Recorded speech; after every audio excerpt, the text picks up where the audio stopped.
Welcome back, friends. This is Dynamo DeFi. My name is Patrick, and on this channel I talk about cryptocurrency, decentralized finance, and economics. Today's video is about the Columbus-5 upgrade to the Terra Network. This upgrade went live a few days ago without a hitch as far as I know, and this makes some major changes to the network. Today I'll go through what those changes are, what this means for Luna, and then I'll talk about a few of the projects that are launching on Terra now that the Columbus-5 upgrade is going live. Let's get into it. So the first changes that were made to the network are some changes to the economic system of Terra Luna. So Columbus-4 was the old system. You can see how things worked here, and then Columbus-5 is the new and improved mainnet. First change is seigniorage. If you're not familiar with how Terra works, seigniorage is basically, in order to mint UST or KRT or any of the other stablecoins on Terra, you need to burn an equivalent amount of the Luna token. So you have the US Terra, Terra USD, so kind of the Earth on one side, and then you have Luna on the other side. So Earth and Moon, they're always in balance. But they weren't perfectly in balance before this, because some of the Luna that was burnt would go towards the community pool, which can be used to fund various projects to expand the ecosystem, and a bit of it also went to staking. After this upgrade, 100% of it will be burned. So perfectly balanced, and it's also a simpler narrative, which was part of the logic that was mentioned when this upgrade was proposed. The next change to the economic system is that swap fees. So if you've ever used your Terra Station wallet, you can swap directly on chain in there. So you can swap Luna for UST or other stable coins, and there's a fee on that. You pay a fee. Right now it's all burned. Instead, it will go towards staking rewards. Some of the predictions as far as what this could do to staking rewards are that over time, so through the rest of this year, it could push them as high as 10%. We'll see what ends up happening. 10% would be fantastic. But either way, you can know that this will increase staking rewards, because these swap fees will definitely outweigh the amount that was coming from seigniorage before. And other people have done the calculations on this, but I won't go through all those here. The next major change that was made to the network is that it now has IBC functionality. So IBC, inter-blockchain communication, that is an interoperability protocol built by Cosmos. So Terra is built on the Cosmos SDK. And this means that when a governance vote is activated to finalize this connection, then Terra will be linked into the IBC and can have interoperability with other Cosmos protocols. That includes Osmosis, that includes Akash, that includes a number of other fantastic projects. I've done other videos on many of these. Two that I think are particularly interesting is Osmosis. So Osmosis is a DEX with a market cap of around $1 billion. It's used for trading everything, or many of the coins that are on Cosmos, and UST will be the first stablecoin on there. So the expectation a lot of people have, including me, is that will create a dramatic demand for UST, since people will need UST in order to swap projects on Osmosis for stablecoin. Another interesting use case is that SUST will be available on the Secret Network. Secret Network is a privacy-focused smart contract network that's also built on Cosmos. Once IBC is activated, then UST can be bridged over to the Secret Network, and that will allow SUST to be created, so Secret UST. And if you're into privacy, if you're into privacy coins, then having a stable coin that's private could be quite appealing. And then in addition to all these things I've mentioned here, there's also some just general performance upgrades that were made to the network that I won't go into, but these are the main things to know as far as it affects you. And then if you're interested in reading more, then I'll link this down below, but this is the Medium post made by Terra Money about all of the things that are included in here, and they go into more detail than I have in this video. Only a 12-minute read, though, so you should be able to finish it if you're interested. That's Columbus-5, but as I mentioned, there are one of the other things that's exciting is that a lot of projects have been waiting for Columbus-5 either to go live or to release their token. And as we all know, many projects on Terra like to airdrop their tokens to Luna stakers, so this is particularly exciting, and I know is on a lot of people's minds. I'll go into a few of those projects now. First is Orion Money. So this is not Orion Protocol, Orion Money, and this is already live. And what it does is it allows people on Ethereum holding coins like USDT, USDC, and DAI to earn interest rates from Anchor. So that's pretty huge, and it's going to, as it grows and rolls out more features, it will definitely increase the demand for Anchor and increase the demand for UST, since ultimately UST is what's being staked on Anchor. And it's just going to expose a huge number of more people to the Terra ecosystem. One thing that I love about Anchor is you can imagine that all these DeFi protocols are slowly over time replacing. They're replacing the entire suite of financial instruments that people use in their day-to-day life. And for most people, either the only or the main financial instrument they use, financial institution, is their savings account, right? And I don't know of any savings accounts right now that offer 20% interest rate or even 10%. So Anchor is kind of replacing that role, and for many people, I think could at least take up a lot of the role that their savings account does now. And Orion's just a way to onboard more people, since people might have a different stable coin, and now they can get exposure to Anchor. But what's news now is that Orion is finally rolling out their Orion token, and you can see that how it works. They have some more detailed descriptions here of how Orion actually works. But yeah, so they're rolling out their Orion token now, and I'll scroll down here on their Medium post to find some more details for you on that. So one thing that's cool about this, and I think it's going to drive a lot of demand, is that the interest rate that you can earn on Orion will actually depend on how many Orion tokens you have. Pretty interesting. So you can see it actually depends on which percent of your total portfolio. So I like that quite a bit, because it sometimes these sorts of things, they say if you have over 1,000, and then if someone's a whale and they have $1 million, then it's nothing to them. But it's impossible for most people. In this case, it's actually what proportion of your portfolio. So in order to get the full 20% Anchor APY, you need to have 15% of your portfolio in Orion. So for people who want to use this protocol, they'll have to choose: do they want to accept a lower interest rate?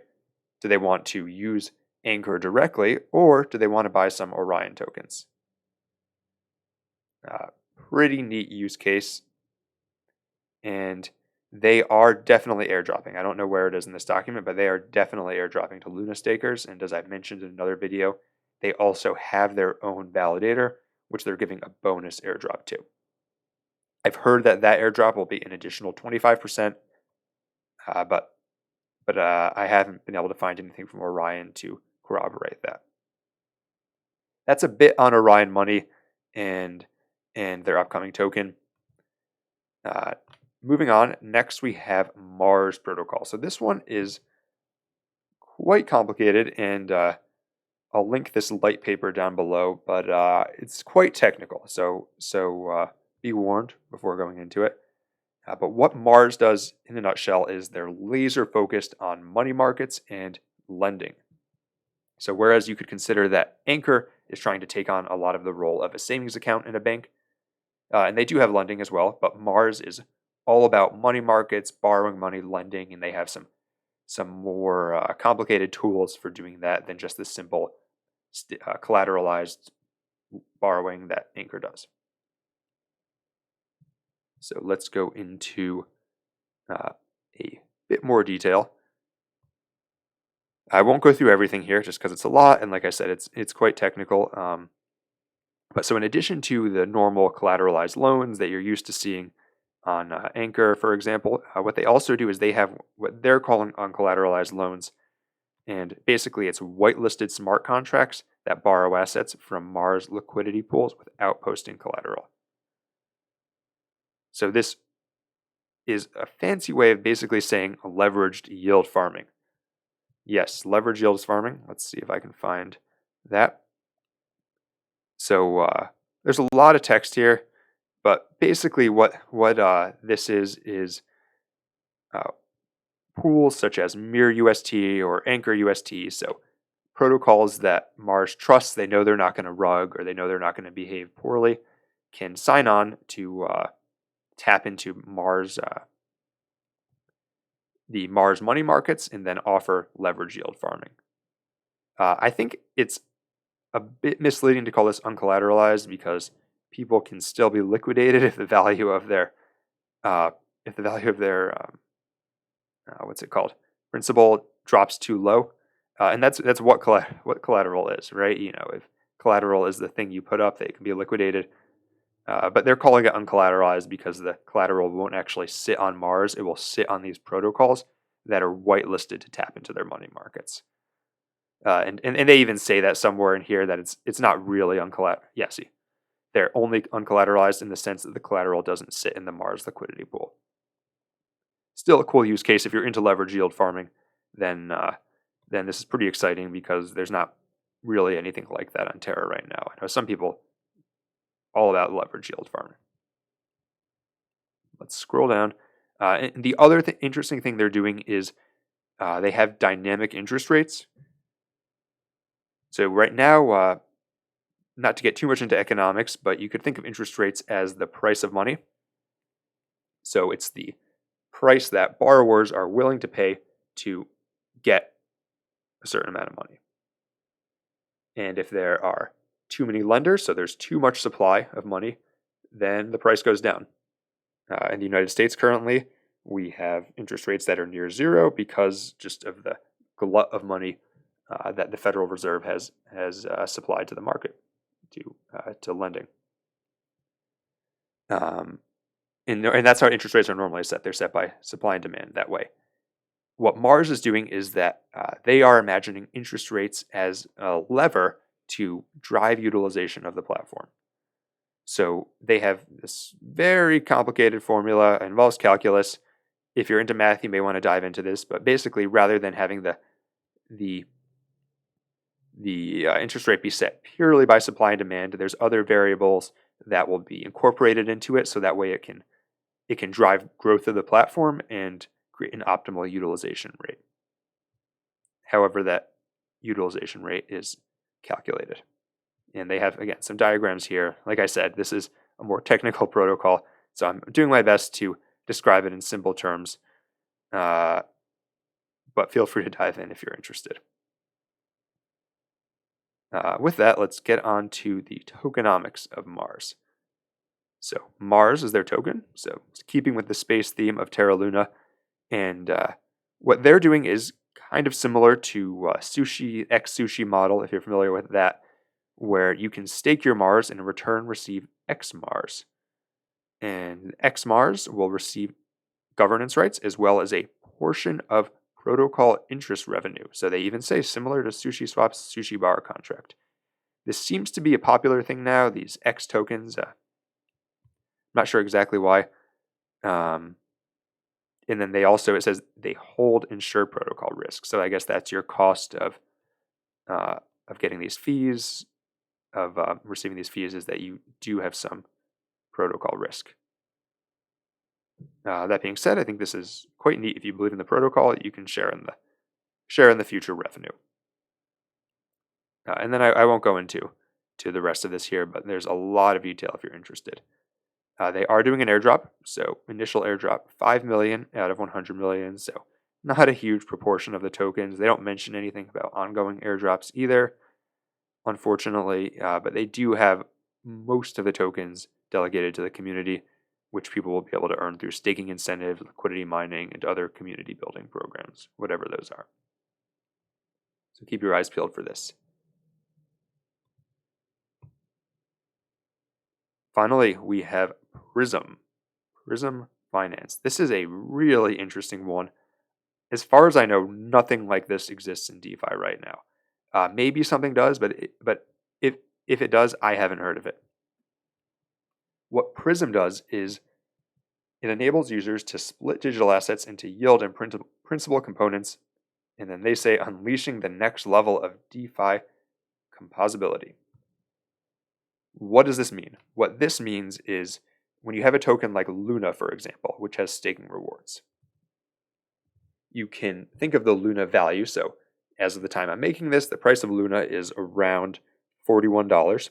So you can imagine that $41, let's say $30 of that, I'm just totally making these up, let's say $30 of that is derived from the value of the token itself. So its use as a medium of transaction on the Terra Network, the Luna that's being burnt, just its use for governance rights and securing the network, all of that, the intrinsic value of the token, say is worth $30.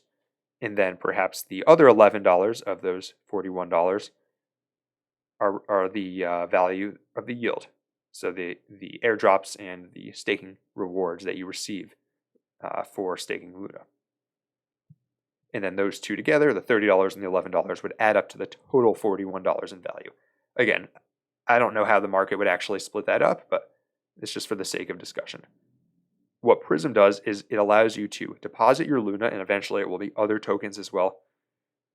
And then in return, you receive two different tokens, one which represents the principal value, and one which represents the value of that yield, and which you can stake in return for yield. So I think this is very interesting project. I've never heard of anything like this. Usually, I'm not a huge fan of these projects that just make increasingly complicated financial products with less and less connection to anything tangible. But I think this is pretty neat because there may be people, for example, who are into DeFi that are only interested in the yield. They're not interested in the network effects or the governance rights or anything like that. They just want yield, and in this case, they can buy a token that gives them access to that yield, and the rate will probably be higher because you're stripping out all of those other things that go into the price of Luna, but maintaining the rewards.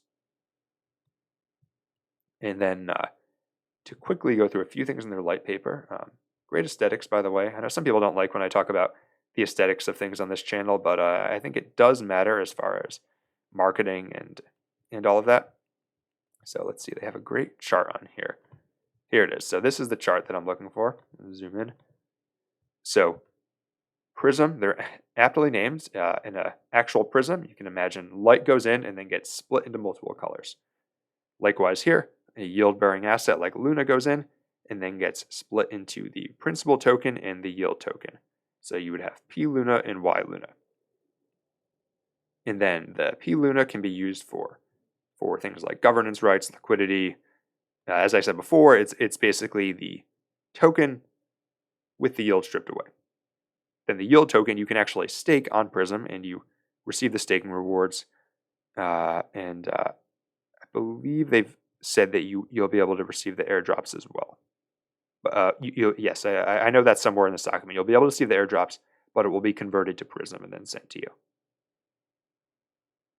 So those are that's kind of the baseline use case of Prism, and you can imagine that there's probably other assets as well besides Luna that might go in here eventually. Yeah, so Y Luna, P Luna, those are coming.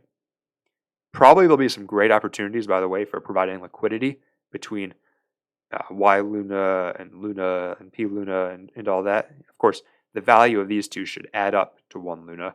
There'll probably be opportunities for arbitrage on that. So definitely keep your eyes peeled for this. But let's take a look at some of the tokenomics of this. Prism token, here we go. So they are using that same XSushi model where you can stake your Prism tokens and receive X Prism in return, which will give you governance rights and then also fees. And those fees come from two places: the protocol transaction costs and then a percentage of the yield that the Y Luna holders receive, including staking rewards and airdrops. So that's pretty nice use case. I imagine this protocol might be very popular because I think a lot of people are interested in the yield of Luna. At least a lot of yield farmers are. And then if you hold X Prism, you'll get a portion of those airdrops and rewards. So that's pretty nice. And then the distribution of this, 15% is being airdropped, both a Genesis and ongoing. So love to see it. They also have some going towards various community incentives, funding the ecosystem, and then team investors, advisors. 35%. I know some people might say that's high. Some of that's going to the IDO as well. So I think that's actually quite reasonable. We'll have to see how much is going towards the IDO. And that's Prism. That is Prism Protocol. Really excited for this one. So that's all for today's video. Let me know what you guys think about these 3 protocols. Let me know if there's any other protocols on the Terra Network that you want me to cover. And if you enjoyed this video, be sure to like and subscribe. Until next time, this is Dynamo DeFi.